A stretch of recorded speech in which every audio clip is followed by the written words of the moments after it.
안녕하십니까. 오늘도 온라인 목요 예배로 주님의 은혜를 사모하고 함께 예배드리는 예찬 성도님들을 주님의 이름으로 축복합니다. 오늘 말씀의 제목은 너희 모든 일을 사랑으로 행하라. 말씀은 고린도전서 16장 13절 14절이 되겠습니다. 13절 14절을 다 같이 한 목소리로 읽으시겠습니다. 시작. 깨어 믿음에 굳게 서서 남자답게 강건하라. 너희 모든 일을 사랑으로 행하라. 기도하겠습니다.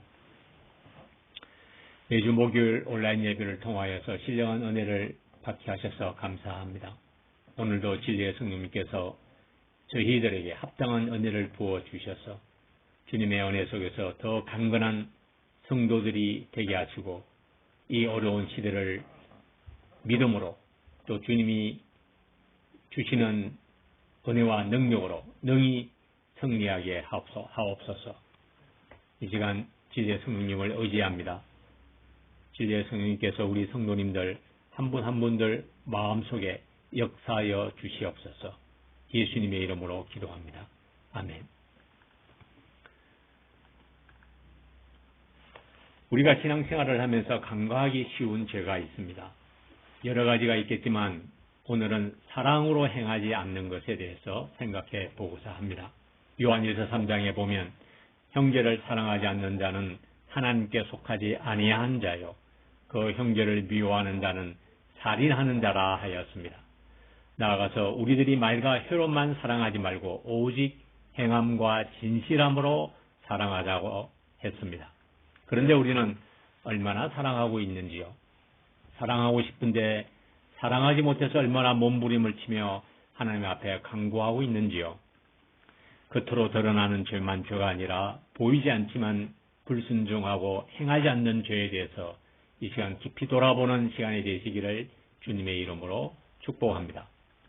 오늘 본문을 생각하기 전에 먼저 고린도 교회에 대해서 좀 살펴보고자 합니다. 고린도 교회는 사도 바울이 2차 전도 여행 때 1년 반 동안 온갖 고생을 다하며 개척한 교회였습니다. 그리고 떠난 지 1년 정도 되자 고린도 교회에 대한 문제가 바울의 귀에 들리게 된 것입니다. 첫 번째로 교회 내에 분쟁이 있었습니다. 나는 바울파다. 나는 아볼로파다. 나는 게바파다. 나는 그리스도파다. 저마다 자기 주장을 하며 하나 되지 못하고 싸웠습니다. 이 내용이 1장에서 4장까지 걸쳐서 나옵니다. 5장에서는 은행 문제가 교회 안에 있었습니다. 6장에서는 성도끼리 세상 법정에 서서 서로 싸우는 문제가 나옵니다. 8장에서는 우상의 재물을 먹는 문제, 11장에서는 주의 만찬을 먹는 문제, 12장에서는 은사 문제, 13장은 우리가 잘 아는 사랑장으로 유명하고 15장은 부활장인데 육체의 부활이 없다고 주장하는 영지주의자들과 여러 이단들의 규례에 흔들리지 않도록 몸의 부활에 대해서 말하고 있는 것입니다. 바울은 고린도 교회의 이런 여러 가지 문제들을 권고하면서 결론적으로 건면하며 부탁하는 말씀이 오늘 읽은 말씀입니다. 다시 한번 읽어보겠습니다. 시작. 깨어 믿음에 굳게 서서 남자답게 강건하라. 너희 모든 일을 사랑으로 행하라. 오늘 본문 말씀은 원문으로 보면 5개의 명령문으로 되어 있습니다. 깨어 있어라, 믿음 위에 굳게 서라, 남자다워라, 강건하여라, 모든 일을 사랑으로 행하라. 이 5가지 명령문 중에서도 앞에 4가지는 마지막 사랑으로 행하라 이 말씀으로 향하고 있는 것입니다. 마치 장애물 경기를 하는 선수들에게 앞에 5가지 장애물이 있는데 4번째 장애물까지 아무리 빨리 넘어 달려왔을지라도 5번째 장애물을 넘지 못하면 완주할 수 없듯이 5번째 장애물이 완주의 척도가 되는 것입니다.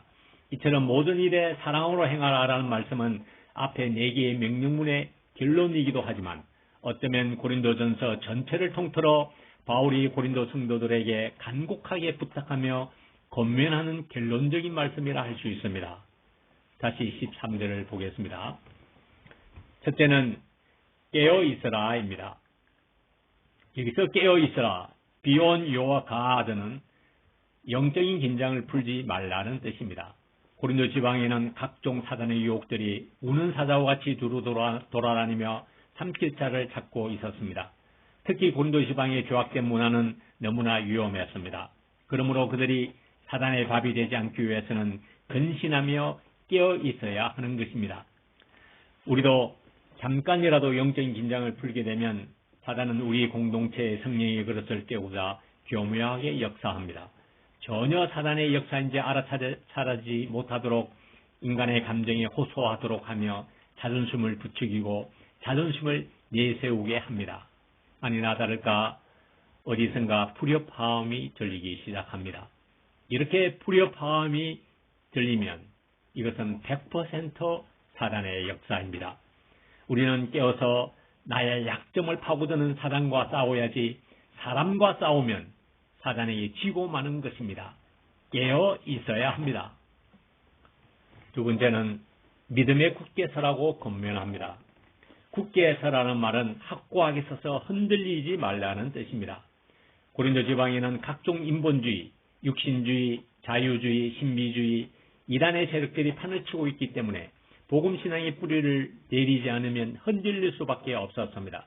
그래서 바로 앞장인 고린도전서 15장 58절에서는 그러므로 내 사랑하는 형제들아 견고하며 흔들리지 말라고 하였습니다. 10장 12절에서도 선줄로 생각하는 자는 넘어질까 조심하라고 하였습니다. 고린도 교회 성도들은 십자가와 부활신앙에 깊이 뿌리를 내리고 흔들리지 말아야 합니다. 우리도 하나님에 대한 믿음, 하나님이 나를 이곳으로 인도하시다는 확신 위에 굳게 서 있을 때 세상이 아무리 변화해도 내 환경이 아무리 변화해도 좀 마음에 들지 않는 성도분이 계신다 해도 흔들리지 않습니다. 세 번째는 남자답고 강건하라고 권면하고 있습니다. 남자답고 강건하라는 말은 사소한 문제로 낙심하거나 좌절하지 말고 대장부처럼 마음을 강하게 하고 담대히 하라는 것입니다. 유리그릇처럼 연약한 자가 되어서는 절대로 험한 세상에서 믿음을 지키며 살아남을 수가 없기 때문입니다. 지금 고린도 교회 내에서는 여러 가지 문제가 많았습니다. 이때 그런 문제만을 바라보면 반드시 실망하고 상처받고 교회를 떠날 수밖에 없습니다. 이러한 때에 어떤 시련과 역경도 이겨내기 위해서는 대장부의 정신, 여장부의 마음과 같은 통이 크고 담대한 마음을 가져야 합니다. 한국 사회에 한때 간 큰 남자에 대한 유머가 유명했습니다. 이런 남자는 간 큰 남자라고 합니다. 아내에게 야단 맞을 때에 무릎 꿇고 있다가 발 저린다고 함부로 발을 펴는 남자. 아내에게 꾸중 들었다고 엄마에게 이르는 남자. 밖에서 아내의 문자 메시지를 받고도 5초 이내에 연락을 안 하는 남자. 해외여행 갔다가 빈손으로 들어오는 남자. 아내의 생일을 잊어먹는 남자. 아내가 새로 머리를 했거나 새 옷을 사 입었는데도 전혀 눈치를 채지 못하는 남자. 이런 남자가 강큰 남자라고 합니다. 정말 강큰 남자, 담대한 남자들이 되어야 하는데 겨우 한 여자도 감당하지 못하는 유약한 남자들이 늘어가고 있는 것입니다. 강과 바다가 아무리 꽁꽁 얼어붙어 있어도 수천 수만 톤의 그 함은 끄떡하지 않습니다. 그 두꺼운 얼음을 다 깨고 앞으로 전진하여서 마침내 목표 지점에 도달합니다. 이처럼 지금 당면하고 있는 어려운 문제, 해결의 기미가 보이지 않는 것은 문제가 아닙니다. 내 마음이 영적으로 강하지 못하는 것이 문제입니다. 성장한 배경과 개성과 성격이 다 다른 분들이 모여서 하나의 공동체를 이루는데 어찌 문제가 생기지 않겠습니까? 만약 문제가 생기지 않는다면 그것이 기적입니다. 불협화음이 있는 것은 어찌 보면 당연한 것입니다. 그러나 이보다 더 중요한 것은 내 마음을 강하게 하는 것입니다.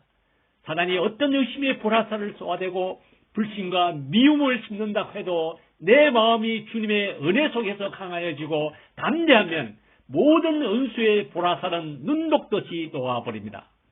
어려운 때일수록 저와 여러분이 마음을 강하게 하고 담대히 할 수 있기를 축원합니다. 14절을 다 같이 읽겠습니다. 너희 시작 너희 모든 일을 사랑으로 행하라. 그러면 구체적으로 어떻게 행하는 것이 사랑으로 행하는 것입니까? 주님이 우리를 사랑한 그 사랑으로 사랑하라는 것입니다. 우리가 아직 교인 되었을 때, 우리가 아직 연약할 때, 우리가 주님과 원수 되었을 때 우리를 위하여 하늘 보좌를 버리시고 이 땅에 오셔서 창조주께서 피조물에게 온갖 멸시와 비방과 모욕을 당하시고 십자가에서 죽기까지 사랑하신 그 사랑으로 사랑하라는 것입니다. 우리는 이미 이런 사랑을 받았습니다. 이 주님의 사랑을 티끌만큼이라도 체험한 사람은 주님의 사랑에 대한 1만 달란트 빚진 자의 심정이 있습니다. 이런 빚진 자의 심정으로 나에게 200데나리온의 빚을 진 자를 용납하고 사랑하고자 합니다. 고린도 교회 성도들도 처음에는 이런 사랑이 충만해질 것입니다. 그런데 죄악된 도시 고린도의 문화, 세상적인 유혹, 벨론가들의 사상에 점점 영향을 받다 보니 교회 안에서도 누가 더 지혜로운가, 누가 더 지식이 많은가, 누가 더 지혜롭게 믿음 생활을 잘하는가 하고 싸웠습니다. 지식을 자랑하다 보니 우상의 재물을 먹니 안 먹니 싸우는가 하며 성만찬식 때도 세상의 잔치상을 먹는 것처럼 하였습니다. 거기에다가 아프로디테의 신전에서 불어오는 음란문화는 고린도의 교회 안에까지 흘러들어가서 믿음이 없는 이방 세계에서도 없는 음행을 교회 안에서 자행하고 있었습니다. 이뿐만 아니라 자신이 받은 능력이나 은사가 더 중요하고 우선시 되어야 한다고 주장하며 질서가 없었습니다. 이런 고린도 성도들에게 바울은 사랑이 무엇인지 13장 전체를 통틀어서 이들을 가르칩니다. 그리고 16장에서 마지막으로 모든 일을 사랑으로 행하라고 권면하고 있습니다. 내가 사람의 방언과 천사의 말을 할지라도 사랑이 없으면 소리나는 구리와 울리는 꽹과리가 되고 내가 예언하는 능력이 있어 모든 비밀과 모든 지식을 알고 또 산을 옮길 만한 믿음이 있을지라도 사랑이 없으면 내가 아무것도 아니요 내가 내게 있는 모든 것으로 구제하고 또 내 몸을 불사르게 내어줄지라도 사랑이 없으면 내게 아무 유익이 없느니라. 사랑은 오래 참고 사랑은 온유하며 투기하는 자가 되지 아니하며 교만하지 아니하며 무례히 행치 아니하며 자기의 유익을 굳지 아니하며 성내지 아니하며 악한 것을 생각지 아니하며 불의를 기뻐하지 아니하며 진리와 함께 기뻐하고 모든 것을 참으며 모든 것을 믿으며 모든 것을 바라며 모든 것을 견딘다 하였습니다. 주님의 사랑으로 행하는 자는 시시비비를 가리기 전에 화목해하는 역사를 더 앞세웁니다. 주님의 사랑으로 행하는 자는 내가 자유롭고 얼마든지 자유롭게 할 수 있는 권리가 있지만 믿음이 어린 형제를 위해서 혹은 전체 덕을 세우기 위해서 내 자유를 포기합니다. 사랑으로 행하는 자는 내 몸을 불사르듯이 혼자서 열심을 내기보다는 연약한 동력자와 함께 동력합니다. 주님의 사랑으로 행하는 자는 상식 밖의 일을 하는 연약한 동력자가 할지라도 아비같이 품고 용납합니다. 모든 것을 참고 기다릴 줄 압니다. 아무리 부족하게 보인다 할지라도 끝까지 믿으며 모든 것을 견딥니다. 그러므로 주님의 사랑으로 행하는 곳에는 분쟁이 있을 수 없습니다.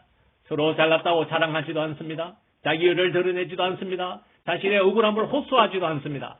그저 묵묵히 섬길 뿐입니다. 사랑으로 서로 종로로 탈 뿐입니다. 평화의 기도로 우리에게 잘 알려진 성 프란시스는 제자들과 함께 한 번은 40일 금식 기도를 하게 되었습니다. 그런데 제자 중에 한 사람이 스승에게 이렇게 말하였습니다. 선생님, 그냥 금식을 하는 것은 너무 쉬운데 우리가 주님 사랑하는 것을 더 확고히 하기 위해서 죽을 써서 앞에다 놓고 기도하면 어떨까요? 결국 죽을 매일같이 써서 금식하는 자리 앞에 두고 그 음식의 향기를 이겨내면서 기도를 하게 되었습니다. 한 20일쯤 지날 때였습니다. 한 제자가 너무 배가 고파 그만 죽을 한 수저 떠 먹어버린 것입니다. 제자들은 일제히 그 제자를 향해서 분노한 얼굴로 바라보았습니다. 그리고 누구 한 사람 말하지 않았지만 스승은 어떻게 반응하실지에 대해서 궁금하여서 제자들은 일제히 스승인 프란시스에게로 얼굴을 돌렸습니다. 그런데 갑자기 성 프란시스가 자신 앞에 있는 죽을 가져다 다 마셔버린 것이었습니다. 저들은 깜짝 놀라서 아니 이게 무슨 일입니까? 의아한 눈동자로 서로를 바라보고 있을 때 프란시스가 이렇게 말하였습니다. 형제의 허물을 덮어주지 못하며 하는 금식이 무슨 하나님의 영광이 되겠습니까? 차라리 죽을 먹으면서 서로 화목하는 것이 낫습니다. 연약한 지체 한 영혼을 품고 감당해 주는 것은 그 어떤 것보다 더 중요합니다. 어떤 일을 하기 전에 먼저 형제의 허물을 덮어주고 용납함으로 서로 화목해 되는 일이 우선시 되어야 합니다. 이럴 때 온전한 성령의 그릇을 이룰 수 있는 것입니다. 물론 한 사람의 약점을 감당하는 것은 쉽지만은 않습니다. 그러나 쉽지 않다고 포기한다면 우리는 한 사람의 허물도 감당할 수 없는 영적인 어린아이와 같은 자로 전락하고 마는 것입니다. 길이 없는 곳에 자꾸 다니다 보면 길이 나듯이 사랑도 자꾸 해보아야 합니다. 우리가 사랑할 수 있는 자만 사랑하고 사랑할 수 없는 자는 사랑하지 못한다면 주님께서 세리와 창기들도 그렇게 한다고 말씀하셨듯이 제자의 비범성을 어디서 찾아보겠습니까?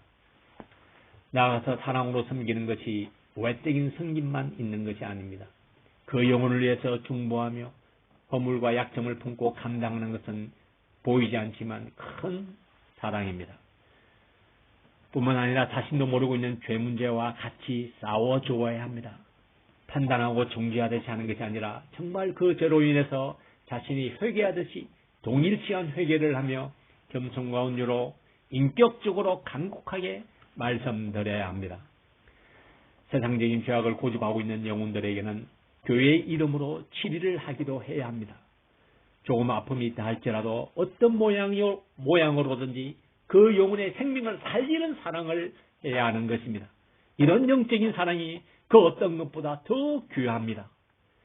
그런데 우리는 말 한마디 잘못했다고, 내 자존심을 건드렸다고, 나를 무시했다고, 나에게 어떻게 저럴 수 있어? 내 마음이 꽁꽁 얼어붙지는 않습니까?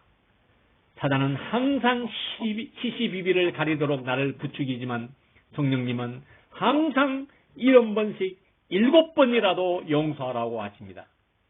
사랑은 끝까지 참고 끝까지 믿어주고 끝까지 기다리며 끝까지 견디는 것이기 때문입니다.